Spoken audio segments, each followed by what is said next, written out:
Okay, so this is September 20th, 2023, Wednesday, 1777, 1778, and 1779. Late upload ho tayo dahil masyado tayong maraming readings kahapon. Umabot ho ako kahapon ng 28 na readings. Maraming salamat. Sa iisang araw lang ho yun. Di pa kasama yung ritual. Maraming salamat.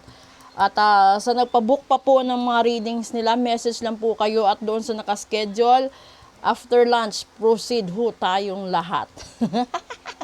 Eto, kahit namumugton, lumalaki na eyebags ko, sige lang.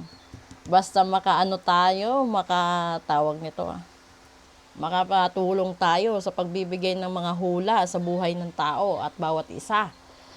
Ayun, rebirth ay butterfly. So, abangan nyo kung sino makakakita sa inyo ng butterfly today. And then, guardian. So, ibig sabihin, binabantayan kayo. Hala. And old soul. Ayun na nga, sinasabi ko na nga ba eh. Kasi, kalimitan sa paniniwala at sa makalumang paniniwala ng mga kalululuhan natin. Kapag may isang butterfly, it's either money, an old soul visit, or it's a sign or a warning for you para wag mo nang tumuloy sa trabaho or wag mo nang ituloy yung mga plano. Iba-iba yung meaning, depende sa klase ng butterfly na nakikita ninyo. Pero dito kasi, ang butterfly na pinapakita is very colorful. No? Colorful siya. So, ibig sabihin, sinisimbolo nito is buong buhay mo. No? Magkakaroon ka ng love at saka rewards of change sa journey mo sa buhay. Dahil sinasabi ng mga tao or nagbabantay sa iyo ng guardian angels mo at ng mga tao sa makalumang buhay or sa makalumang kaluluwa na bibigyan kanila, tutulungan kanila ng magkaroon ng magandang buhay, matagpuan mo yung totoong tao para dapat sa iyo para magkaroon ka ng matiwasay na buhay, di ba? Ngayon, dito sinasabi sa kalagitnaan, sa pangalawang baraha, ang pagiging wais natin sana, gamitin natin sa tama. Kasi yung ibang tao, ginagamit yung pagiging wais para makalamang sa mga inosente, makalamang sa mga, katulad na lang nung panluloko online sa pera.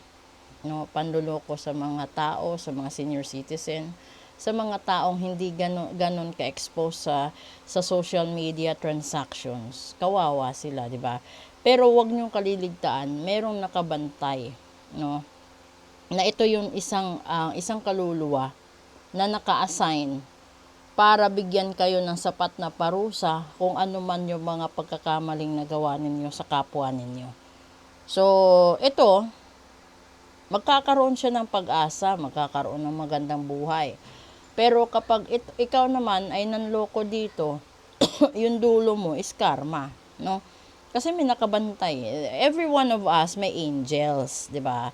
May gabay. Yung iba depende, yung isa angel niya talaga galing sa universe, yung iba yung angels nila sa mga mahal nila na wala na sa mundong ibabaw. Yung iba naman is mga elements, no, ng kalikasan na naka-assign. So, hindi lahat-lahat na nakagabay sa'yo is normal na taong namatay. Hindi rin sila mga insekto or kaano-ano lang. Depende kasi nasa ano yun eh. Para bang kapag gumagawa ka ng cake, di ba may maraming toppings, maraming design. Ganon din yung buhay ng tao. Nakadepende sa taste, nakadepende sa texture at sa sitwasyon, no? Or sa event or sa kung saan paggagamitan yung cake, yung design niya. So kung ikaw na-design ka na halimbawa yung kaluluwa mo is dati ay lalaki tapos napunta sa katawang babae, naging tomboy sa kasalukuyan, ibig sabihin, huwag kang magtaka kung naging tomboy ka. Kasi it was designated, it was assigned by God na susubukan ka or susubukin yung masculinity mo. no? Attitude mo, pagkatao mo sa katawang babae. Ganon din sa mga tawag nito, sa mga babae na napunta sa katawan ng lalaki at naging bakla. So, hindi nila kasalanan yun. Kasi 'di ba, pag halimbawa na lang, magandang example nito, nag-order tayo sa mga shopping online shopping. Nag-order ka ng kulay pink, yung ipinadala sa iyo dilaw, 'di ba? Minsan nag-order ka ng size 7, yung pinadala sa iyo size 9. May mga ganun. So ganun din sa atin sa buhay or sa heaven, na si God yung nagde-decide na kung saan ka ilalagay at ano ipapadala sa iyo. Kasi balikan natin yung sapatos, 'di ba? Kapag nag-order ka ng size 7 tapos yung pinadala size 9, ibig sabihin nun, huwag kang magalit. Alam mo kung bakit? Dahil may message doon na baka may isang tao sa loob ng pamamahay mo na kailangan yung sapatos na yan. Kaya doon nakasize sa kapaan niya. So kapag damit naman, tapos yung pinadala hindi mo type, baka may ibang tao sa loob ng pamamahay mo na pwede yan sa kanya.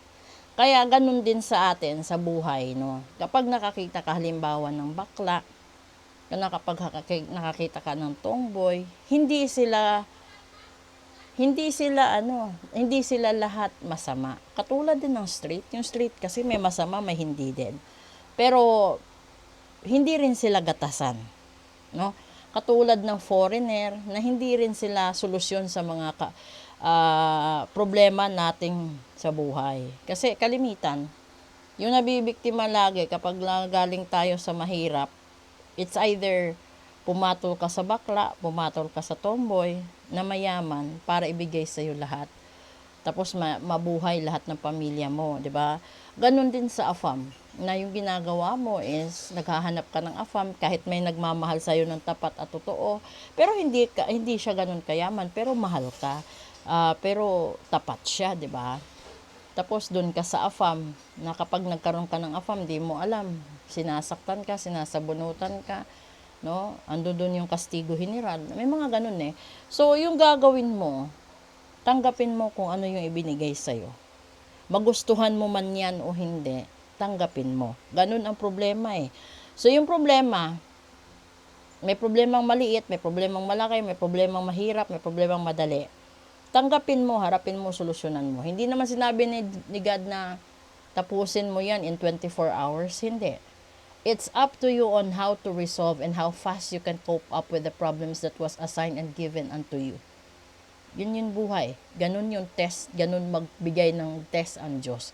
Katulad din natin sa pag-aaral, we have the whole semester para bumawi sa quizzes, sa assignments, sa performance, whatever, para pumasa tayo at makaproceed tayo sa second semester. That's life. If we want to move on, if we want to be successful, then accept and face the reality. This is the way a human being must live on and must go on. Yung sinasabi na kahit nagsabay na yung luha at sipon mo, sige, banat pa din, laban pa din. Kasi kapag tinatakbuhan mo ang problema, nilalayuan mo ang problema, lalo kang maiipit hanggang sa dumating ka sa punto na nasa dead end ka na. Wala ka nang matakbuhan. Wala ka na ring mahinga ng tulong kasi inubos mo na eh. 'Di ba? Kung nag-o-online games ka, mostly may 3 lives ka.